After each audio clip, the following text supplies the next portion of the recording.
Okay students, welcome to my channel Ishq science. तो बच्चे, आज की इस क्लास में हम स्टडी करने जा रहे हैं एक very interesting topic, that is coherent system of unit. तो कोहेरेंट सिस्टम ऑफ यूनिट क्या होता है, इस वीडियो में समझेंगे।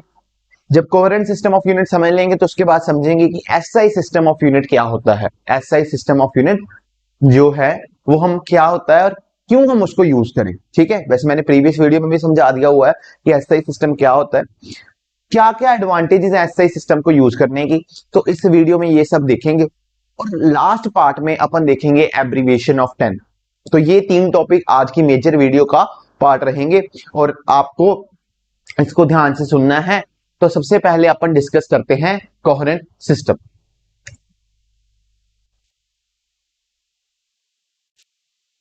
कोहेरेंट सिस्टम ऑफ यूनिट बच्चे किसको कहा जाता है?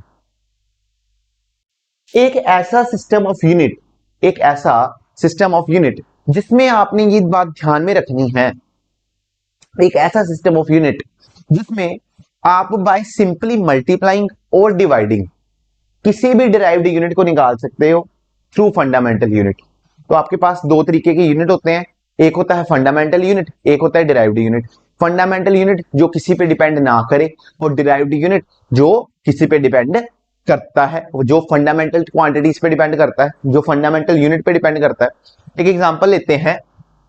आपको पता है फोर्स होती है मास इनटू एक्सेलरेशन और फोर्स को मेजर किया जाता है न्यूटन में। ठीक है, तो मैं लिख सकता हूं 1 न्यूटन। एक्सेलरेशन जो मीटर मास होता है वो केजी में मेजर होता है और जो एक्सेलरेशन होती है वो मीटर पर सेकंड स्क्वायर में होती है। तो मैं इस न्यूटन को लिख दिया 1 केजी मीटर पर सेकंड स्क्वायर। तो देखो, मैंने एक डिराइव्ड यूनिट को किसमें एक्सप्रेस कर दिया? फंडामेंटल यूनिट्स में एक्सप्रेस कर दिया। ठीक है, एक ऐसा सिस्टम जिसमें आप डिराइव्ड यूनिट को फंडामेंटल यूनिट में एक्सप्रेस कर सकते हो बाय सिंपली मल्टीप्लाइंग और डिवाइडिंग, ऐसे सिस्टम को कहते हैं कोहेरेंट सिस्टम। ठीक है, तो a system of unit, a system of units is called coherent if we obtain a derived unit, if we obtain all derived unit by multiplying or dividing fundamental units।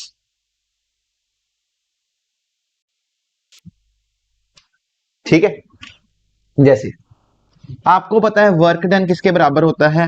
Ninth में पढ़ा होगा, work done joules में calculate किया जाता है। Work done का formula होता है फोर्स इनटू डिस्प्लेसमेंट। फोर्स होता है न्यूटन और डिस्प्लेसमेंट होती है मीटर में। आगे न्यूटन भी आपको पता है 1 केजी मीटर पर सेकंड की स्क्वायर है। तो एक मीटर मल्टीप्लाई हो गया 1 kg metre square second square. ये आप 1 जाउल को लिख सकते हो।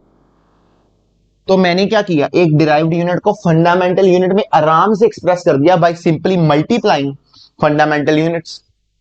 तो ये सिस्टम ऑफ यूनिट क्या कहलाता है?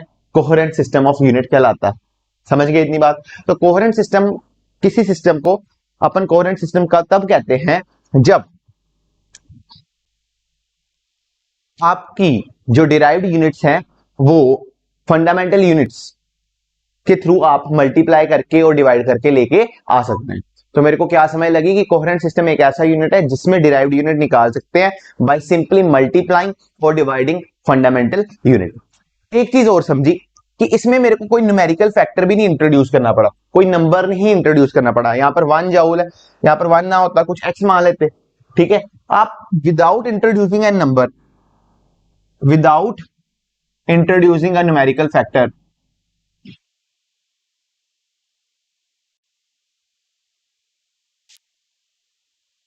डिराइव्ड यूनिट्स को एक्सप्रेस कर सकते हो।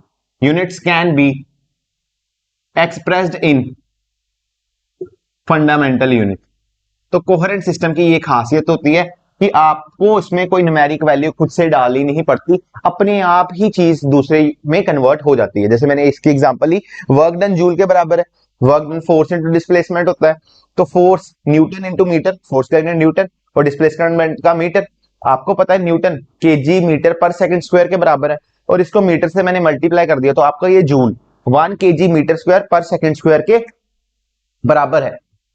ठीक है, तो मेरे को इतनी बात समझ लग गई कि मैंने सिंपली मल्टीप्लाई या डिवाइड को यूज करके इसको एक जूल को फंडामेंटल यूनिट्स में लिख दिया, तो एक डिराइव्ड यूनिट को किसमें लिख दिया, फंडामेंटल यूनिट्स में। तो ऐसा सिस्टम क्या कहलाता है, कोहेरेंट सिस्टम ऑफ यूनिट। और कोहेरेंट सिस्टम ऑफ यूनिट में आपको ये चीज ध्यान रखनी है कि मेरे को कोई भी न्यूमेरिकल फैक्टर इंट्रोड्यूस नहीं करना होता। तो ये था कोहेरेंट सिस्टम का मतलब। होप आपको समझ लग गया होगा कि कोहेरेंट सिस्टम क्या होता है। सिर्फ आपको इतनी बात याद रखनी है, अपने एग्जाम में अगर पूछा जाता है तो आपको सिर्फ इतनी बात याद रखनी है कि एक ऐसा सिस्टम जिसमें डिराइव्ड क्वांटिटीज का फॉर्मूला बन सकता है, डिराइव्ड यूनिट्स फंडामेंटल यूनिट्स में एक्सप्रेस किए जा सकते हैं बाय सिंपली मल्टीप्लाइंग देम और dividing them without introducing a numerical factor. तो ये मेरे को लगता है तुम्हें समझ लगी होगी कि कोहेरेंट सिस्टम ऑफ यूनिट क्या होता है। अपन चलते हैं अगला, that is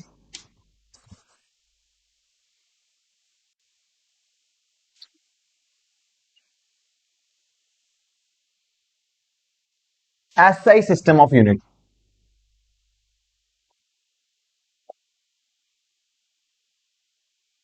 SI system of unit मतलब देखो यही आज जो आज का जो मॉडर्न वर्ल्ड है वो एसआई सिस्टम पे ही चलता है। ठीक है, इसका मतलब होता है सिस्टम ऑफ इंटरनेशनल यूनिट्स।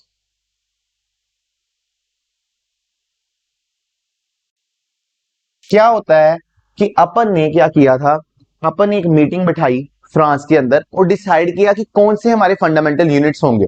ठीक है, तो अपन ने डिसाइड किया कि 7 फंडामेंटल यूनिट्स होंगे।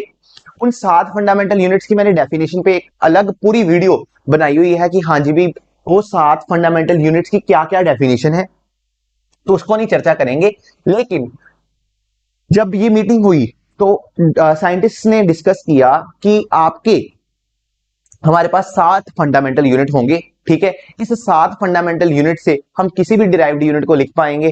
तो कभी भी जब आप इन 7 फंडामेंटल यूनिट को यूज कर रहे होगे तो आप कौन सा सिस्टम यूज कर रहे होगे, आप यूज कर रहे होगे एसआई सिस्टम ऑफ यूनिट। तो मेरे को इतनी बात समझ लग गई कि मेरे को एसआई सिस्टम ऑफ यूनिट क्या होता है, एक ऐसा सिस्टम जिसमें 7 फंडामेंटल यूनिट्स होते हैं। वो कौन से होते हैं, it consist of 7 fundamental units. आपको पता होने चाहिए, पहला तो होता है मास, मास मेजर होता है 1 किलोग्राम में। ठीक है, दूसरा लेंथ, लेंथ मेजर होती है मीटर में। अगला टाइम, टाइम मेजर होता है सेकंड में। और करंट, करंट मेजर होता है एम्पेयर में। उसके बाद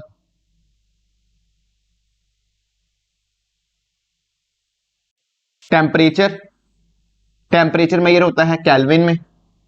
उसके बाद ल्यूमिनस इंटेंसिटी,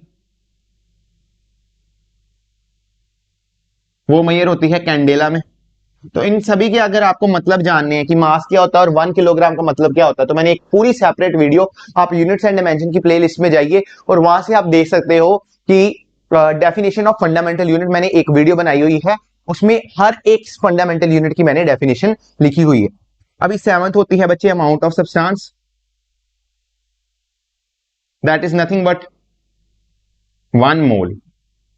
ठीक है, तो ये 7 फंडामेंटल यूनिट्स को ये डिसाइड कर लिया कि यही यूनिट्स 7 यूनिट्स फंडामेंटल यूनिट है और इनके थ्रू अपन कोई भी डिराइव्ड यूनिट को क्या कर सकते हैं, एक्सप्रेस कर सकते हैं। तो ये वो वाला सिस्टम जिसमें ये फंडामेंटल यूनिट्स माने जाते हैं उसे क्या कहते हैं, SI system of unit.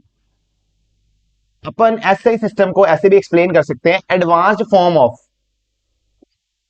MKS system, that is metre kilogram and mass kilogram, metre kilogram and second. तो एमकेएस क्या होता है, मीटर किलोग्राम सेकंड यूनिट होता है। अगर आपने मेरी वीडियो देखी है सिस्टम ऑफ यूनिट्स पे, तो मैंने आपको बताया हुआ है कि 3 तरीके के सिस्टम होते हैं। एक होता है CGS centimetre gram system second system, एक होता है फुट पाउंड सेकंड सिस्टम, और एक होता है MKS system, that is metre kilogram second system. तो advance form of MKS system है एसआई सिस्टम। तो advance form of MKS system is called SI system of unit. तो जो एडवांस फॉर्म है उसी को क्या कहा जाता है, एसआई सिस्टम यूनिट कहा जाता है। अभी बात आते हैं कि हम इसी को क्यों यूज करते हैं। तो इसके लिए अपन को पढ़नी पड़ेंगी advantages of SI system, advantages of SI system of units. तो अपन डिस्कस करने जा रहे हैं advantages of SI system of units. तो बच्चे जो पहली एडवांटेज एसआई सिस्टम की आती है, SI system of unit is a coherent system. तो अभी मैं पीछे इसी वीडियो में बता के आया हूं कि कोहेरेंट सिस्टम क्या होता है। कोहेरेंट सिस्टम एक सिस्टम होता है जिसमें आप डिराइव्ड यूनिट को एक्सप्रेस कर सकते हो फंडामेंटल यूनिट्स की टर्म में without introducing a numerical factor. तो ऐसे सिस्टम एक ऐसा यूनिट है जिसमें आप कोई भी डिराइव्ड क्वांटिटी को एक्सप्रेस कर सकते हो फंडामेंटल यूनिट्स की टर्म में बाय सिंपली मल्टीप्लाइंग और dividing without introducing a numerical factor. तो पहली इसकी एडवांटेज होगी कि एसआई सिस्टम ऑफ यूनिट क्या होता है, एक कोहेरेंट सिस्टम होता है। दूसरा, SI system of unit is a rational system। ये system of unit rational system of unit. Rational system sir, rational मतलब इंट्यूटिव सिस्टम, सो समझदारी से समझदार सिस्टम है। क्यों? क्योंकि देखो it uses only one unit for same kind of physical quantity. तो ये एक ही यूनिट यूज करता है, it uses only one unit for the same kind of physical quantity. Sir example से बताओ। देखो अगर तुमने एनर्जी को एक्सप्रेस करना है एसआई सिस्टम में, तो ऑल फॉर्म्स ऑफ एनर्जी, जितनी भी एनर्जी है in SI system is expressed in joules. ये नहीं मैटर करता कि तुम्हारी काइनेटिक एनर्जी है, ये नहीं मैटर करता तुम्हारी रोटेशनल एनर्जी है, ये नहीं मैटर करता कि तुमने वर्क डन किया है, ये नहीं मैटर करता कि वो हीट थी। तो ये सभी नहीं मैटर करता। बोलो क्लियर? सभी के यूनिट्स क्या है? सभी के एक ही यूनिट्स है, दैट इज, सभी के एक ही यूनिट्स है, दैट इज जाओ। ठीक है, पर यही तुम एमकेएस सिस्टम देखो। कौन सा सिस्टम देखो? एमकेएस सिस्टम देखो। तो एमकेएस के अंदर अगर तुम वर्क डन निकालते हो तो वो तो जूल में आएगा, उसके यूनिट जूल है। ठीक है, अगर तुमने हीट निकालनी है तो उसके यूनिट्स किसमें हो जाएंगे? कैलोरी में। तो देखो जैसे ही दो डिफरेंट फिजिकल क्वांटिटीज आई तो यूनिट बदल गए, किसके अंदर? एमकेएस सिस्टम के अंदर। पर एसआई सिस्टम एक रैशनल सिस्टम होने के कारण उसने अपने यूनिट्स नहीं बदले, चाहे वो काइनेटिक एनर्जी थी, चाहे रोटेशनल, चाहे पोटेंशियल, चाहे कोई भी फॉर्म ऑफ एनर्जी, हमेशा किसमें लिखोगे? एसआई सिस्टम के अंदर जूल्स में ही लिखोगे। तो मेरे को लगता है तुम्हें समझ लग गया होगा। ये पहली एडवांटेज थी, SI system is a coherent system of unit. और दूसरी एडवांटेज क्या थी हमारी कि SI system of unit is a rational system of unit. मतलब वो एक फिजिकल क्वांटिटी के लिए एक ही यूनिट यूज करता है। ठीक है, थर्ड होता है बच्चे, it is and it uses matric system. SI system में आप अपनी फिजिकल क्वांटिटीज को 10 की पावर में रिप्रेजेंट कर सकते हो। फिजिकल क्वांटिटीज को किसमें रिप्रेजेंट कर सकते हो? In the terms of power of 10, in 10 raise to power z। मतलब साइंटिफिक नोटेशन में आप लिख सकते हो।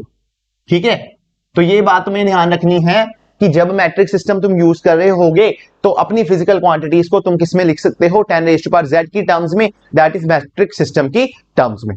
ठीक है, एक second.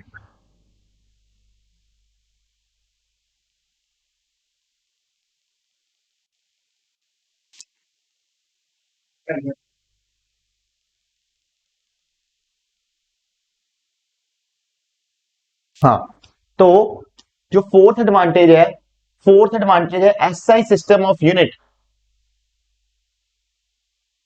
is internationally acceptable। SI system of unit is internationally acceptable. तो ये तुम्हें बात ध्यान में रखनी है कि जो एसआई सिस्टम ऑफ यूनिट है वो तुम्हारा इंटरनेशनली एक्सेप्टेबल है। तो ये थे advantages of SI system. Fifth advantage जो मैं आगे जाके एक्सप्लेन करूंगा वो लिख लीजिए, it is an absolute system of unit. It is an absolute system of unit. तो ये 5 एडवांटेज अगर क्वेश्चन क्लास +1 के एग्जाम में अगर क्वेश्चन आ जाएगा सिस्टम ऑफ यूनिट्स में, तो पूछा जाएगा what are the advantages of SI system of unit, तो आपको कुछ घबराने वाली जरूरत नहीं है। यही 5 पॉइंट्स लिख के आने हैं। पहला कि जो एसआई सिस्टम ऑफ यूनिट होता है वो कोहेरेंट सिस्टम है। दूसरा, एसआई सिस्टम एक रैशनल सिस्टम है, मतलब कि वो सेम तरीके की फिजिकल क्वांटिटी के लिए सेम यूनिट यूज करता है। उसके अगला, वो एक मैट्रिक सिस्टम है। मैट्रिक सिस्टम मतलब उसमें फिजिकल क्वांटिटी 10⁻⁻Z की फॉर्म में लिख सकते हैं अपन। उसके बाद SI system of unit internationally acceptable है। और फिफ्थ पॉइंट, ये एक एब्सोल्यूट सिस्टम ऑफ यूनिट है, मतलब ये ग्रेविटी के यूनिट्स पे डिपेंड नहीं करता, do not depend upon g. इसका मतलब आपको आगे जाकर क्लियर होगा। तो it does not depend upon g. तो ये सारे फीचर्स हैं एसआई सिस्टम ऑफ यूनिट्स की। अभी क्या है कि जो अगला अपन करने जा रहे हैं डिस्कस, वो है एब्रीविएशंस ऑफ 10। क्या होता है कि जब अपन कितने सारे छोटी या बड़ी क्वांटिटीज के साथ डील करते हैं, तो जैसे लाइक 10⁻⁶, तो मैं इसके 10⁻⁶ के लिए एक नोटेशन बनाई हुई है, दैट इज कॉल्ड मेगा। ठीक है, समझ गए दीनल? तो मैंने क्या कहा कि मैंने 10⁻⁶ के लिए एक नोटेशन बनाई हुई है, that is called mega, giga.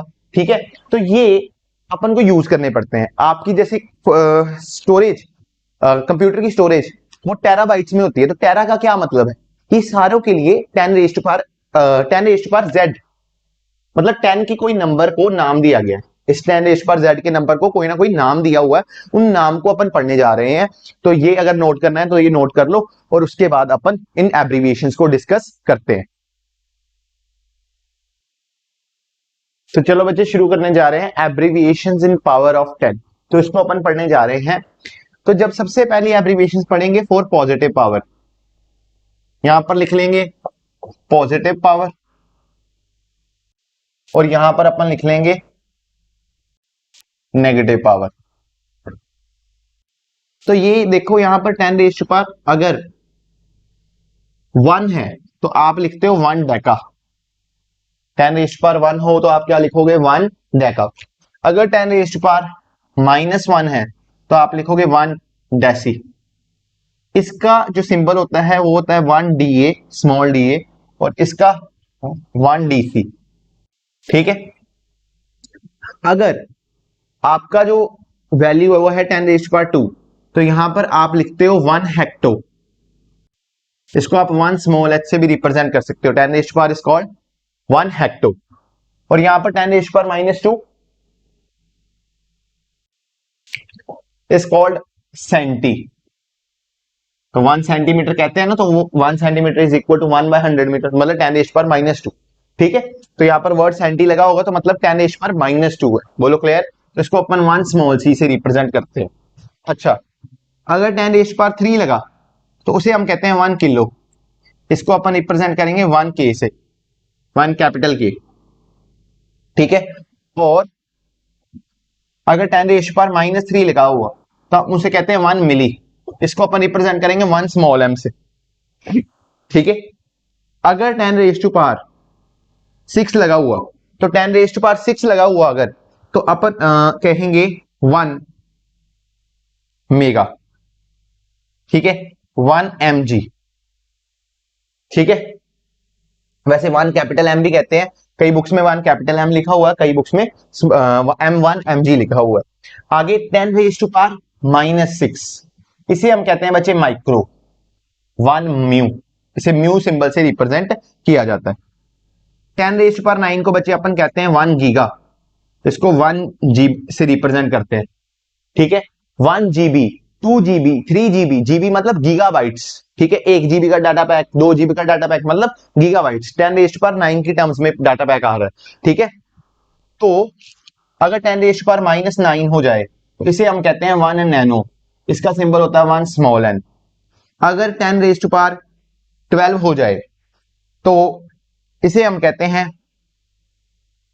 1 टेरा, ठीक है, टेरा 1 टी से रिप्रेजेंट होगा।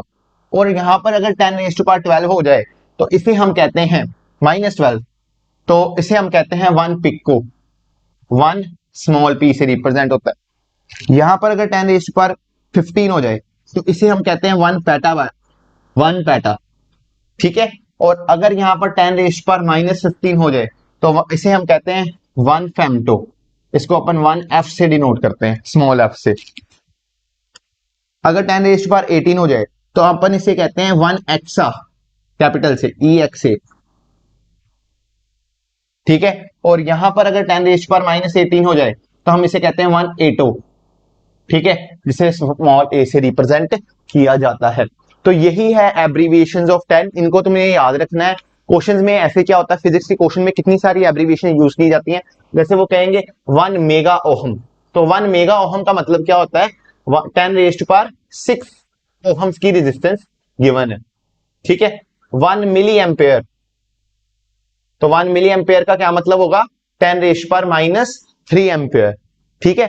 और 1 माइक्रो कूलम, तो 1 माइक्रो का मतलब होगा 10⁻6।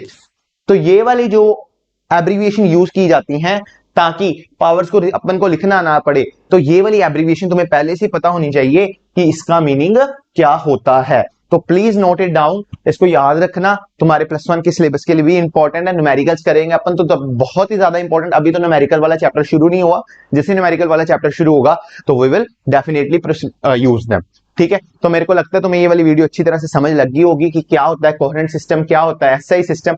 एसआई सिस्टम मैं पहले भी पढ़ाया हूं, इस वीडियो में भी थोड़ा सा डिस्कस कर दिया है। और अगर तुम्हें फंडामेंटल यूनिट्स की डेफिनेशन सीखनी है तो यूनिट्स प्लेलिस्ट पे जाओ, वहां पर एक एक डेफिनेशन मेंशन है, उसको एक एक लाइन को समझाया गया है। और इसके बाद अपन ने सीखी एडवांटेजेस ऑफ एसआई सिस्टम, क्या होती हैं एडवांटेजेस, और अगला सीखा abbreviations of in power of 10, ठीक है। Thank you.